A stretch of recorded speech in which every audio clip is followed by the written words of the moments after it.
అన్నదాత సుఖీభావ్ స్కీమ్ను చంద్రబాబు నాయుడు చెప్పినట్లే చేస్తున్నారా లేక? ముందుగా మంత్రివర్యులు మాజీ మంత్రివర్యులైన సిదిరి అప్పలరాజు గారు చెప్పండి. ఒక్కొక్క 5-6 అంశాలు ఉంటాయి. ఈ 5-6 అంశాల మీద మాట్లాడారు కాబట్టి కాస్త సంక్షిప్తంగా క్లుప్తంగా పాయింట్స్ ఆధారంగా మాట్లాడితే బాగుంటుంది. ఇప్పుడు ఇంతకీ చంద్రబాబు గారు 2 వీడియోలు వేసాం. ఆ రోజున 20,000 ఎట్లా ఇస్తా అన్నారు, ఇప్పుడు ఇచ్చేవి కాకుండా అని చాలా స్పష్టంగా చెప్పారు. ఇప్పుడేమో నేను 14,000 ఇస్తున్నాను, 6,000 సెంట్రల్ గవర్నమెంట్ అంటున్నారు. ఇప్పుడు దాంట్లో కూడా మళ్ళీ కోత, మళ్ళీ 5,000 రూపాయలు చొప్పున ఇవ్వటం. సో ఓవరాల్గా చంద్రబాబు గారు చెప్తున్నవి నిజమా కాదా? అప్పలరాజు గారు. సార్ గారు గుడ్ మార్నింగ్ అండి. అలాగే సాక్షి వ్యూయర్స్ కి కో పార్టిసిపెంట్స్ మనోహర్ రెడ్డి గారు ఉన్నారు. అప్పలరాజు గారు, నా పేరు శ్రీనివాసరావు, ఈశ్వర్ కాదు. ఈశ్వర్ సాయంత్రం పూట వస్తాడు, మీరు మర్చిపోయి. కేఎస్ఆర్ గారు కేఎస్ఆర్ గారు, ఈశ్వర్ అన్నారు. Sorry, I'm sorry. Okay okay okay. First of all చాలా రోజుల తర్వాత మేము ముందుకు వచ్చాను సార్. Thank you. అన్నదాత సుఖీభావ్కి సంబంధించి ఒక అప్డేట్ చెప్పాలి. గతంలో చంద్రబాబు గారు అసెంబ్లీలో చాలా రిపీటెడ్ గా మాట్లాడేవారు.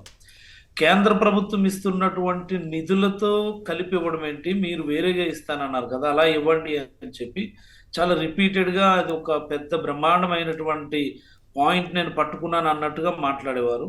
అట్ ద సేమ్ టైం ఎన్నికల ముందు హామీల్లో ఆయన so n number of videos ఉంటాయి.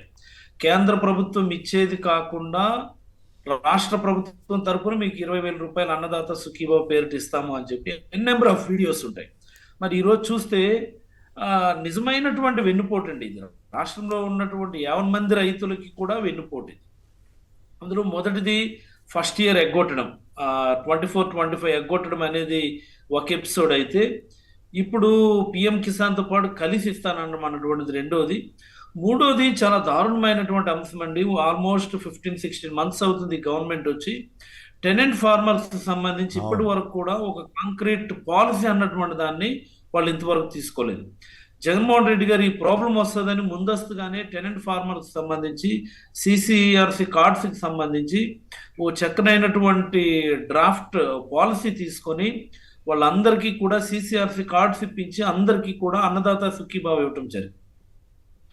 ఈ టెనెంట్ ఫార్మర్స్ మీద ప్రాపర్ అవగాహన లేకపోవడం వల్ల, ఒక పాలసీని రివిజిట్ చేయలేకపోవడం వల్ల ఏంటంటే ఇంచుమించుగా 8 లక్షల మంది ఫార్మర్స్ ఈరోజు అన్నదాత సుఖీభావ్ నుంచి దూరం అయ్యేటటువంటి పరిస్థితి ఉంది. అంటే ఒక 1 ఇయర్ డ్యూ పెట్టారు. రెండోది పిఎం కిసాన్ కలుపుకొని 20,000 ఇస్తా ఉన్నారు. అంటే ఒక 6,000 రూపాయలు ప్రతి రైతు నుంచి కూడా తిరిగి కాజేస్తా ఉన్నారు. మూడోది టెనెంట్ ఫార్మర్స్కి అయితే ఇది దారుణమైనటువంటి వెన్నుపోటు. అంటే చంద్రబాబు ఆయన జీవితంలో ఏ రోజు కూడా మాట మీద నిలబడరు అని చెప్పడానికి Annadata Sukhibhava whatever it may be, Rythu Bharosa అన్నటువంటిది మరొక నిదర్శనం అని నేను భావిస్తా ఉన్నా.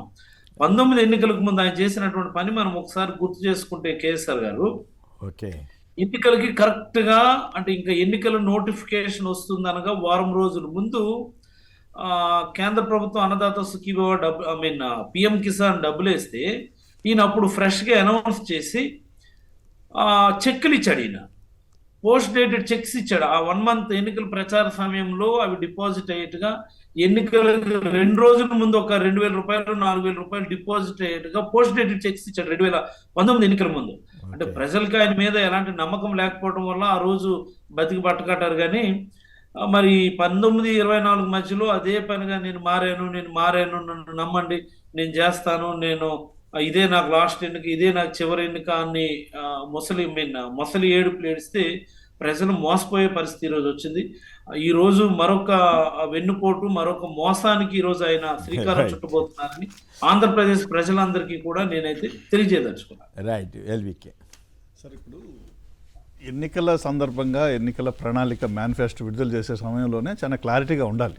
అంటే ఆయన క్లారిటీగానే ఉన్నారు. అదే ఉన్నారు ఏమని చెప్పడం వదిలేయటం. నేను చెప్పేది ఏంటంటే చెప్పిన మాట కట్టుబడి ఉండటం. ఇప్పుడు మనం పత్రికలో ఉందండి, వార్త హెడ్డింగ్ రాస్తాం, కింద మ్యాటర్ రాస్తున్నాం కదా. 20,000 అన్నప్పుడు 14,000 రాష్ట్రం, 6,000 చాలా స్కీమ్స్లో కేంద్ర ప్రభుత్వం అమౌంట్ గ్రాంట్ ఉంటుంది. సో ఉన్నప్పుడు దాన్ని స్పష్టంగా చెప్పచ్చు. లేదా 20,000 ఇస్తున్నాం అన్నప్పుడు ముందే ఆల్రెడీ కేంద్ర ప్రభుత్వం ఉంది, ప్రజలు ఏమనుకుంటారు, అది కాకుండా 20,000 రాష్ట్రం అనుకుంటారు. ఆయన కూడా చెప్పాడు ఇప్పుడు ఇచ్చేది కాకుండా. అదే వీడియో ఇందాక వేసారు మీరు, మనం అందరూ చూసాం. సో ఆ రకమైనటువంటి స్పష్టత ఉండాలి ఒకటి. రెండోది ఆచరణాత్మకంగా ఉండాలి. ఎందుకంటే మొదటిసారి రాజకీయాల్లోకి రాలేదు, మొదటి ఎన్నికల్లో పోటీ చేయలేదు.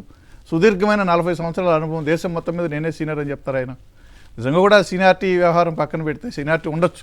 ఉన్నప్పుడు ఆ సీనియారిటీకి తగినట్టుగా చెప్పే మాట అది ఒక భాష, ఒక ప్రతిజ్ఞ, ఒక ప్రమాణం లాగా అమలు చేయాలి. కానీ ఈ రకంగా వదిలేయటం. తల్లికి వందనం కూడా అట్లా చేశారు. సార్ ఇప్పుడు అవి ఏకరువు పెడితే 1999 నుంచి నాకు గుర్తు చేయూత, ఆసరా, ఇంకోటి, వెలుగు, దీపము, ఇట్లా స్కీమ్స్ అన్నీ చెప్పుకుంటూ పోతే చాలా విషయాలు ఎన్నికల ముందు ఒక రకంగా, ఎన్నికల తర్వాత ఒక రకంగా మాట్లాడడం అనేది ఏ రాజకీయ పార్టీకి, ఏ రాజకీయ నాయకుడికి మంచిది కాదు. ఈ రకంగా చేయడం వల్ల ఏమంటే ప్రజల్లో మొత్తం రాజకీయాలు అంటేనే ఒక ఏవగింపు, రాజకీయ నాయకులు అంటేనే ఒక అయ్యో ఇదేంటి అనేటటువంటి ఒక అసహనము, లేదంటే అవిశ్వాసం, ఇవి ప్రబలే అవకాశం ఉంటుంది. ఇప్పుడు ఎందుకు 99 ఎన్నికల్లో రుణమాఫీ అన్నారు, పెద్ద పత్రిక, రాష్ట్రంలో మేమే పెద్ద సర్క్యులేషన్ అని చెప్పే పత్రిక, ఆయన మాత్రమే రుణమాఫీ చేయగలరని రాశారు. సో ఇవన్నీ ఇప్పుడు ఇవాళ తీసుకున్నా సరే రైతుకి సంబంధించి ఇది అన్నదాత సుఖీభవ చేయబోతున్నారు అంటున్నారు. కానీ చెప్పిందంతా, చేస్తున్నదంతా, ఎంతమంది రైతులు, ఇప్పుడు ఎంతమందికి తీసేశారు. అదే వేరే వాళ్ళు అధికారంలో ఉంటే ఇంకో రకంగా రాసేవాళ్ళు కదా.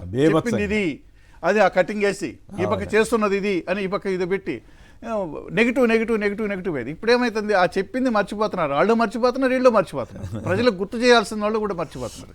ఇది ఒక దుర్మార్గమైనటువంటి వ్యవహారం. ఇట్లా ఉండటానికి అవకాశం లేదు, ఉండకూడదు కూడా. ప్రభుత్వంలోకి వచ్చిన తర్వాత ఖచ్చితంగా అమలు చేయాలి. రైట్.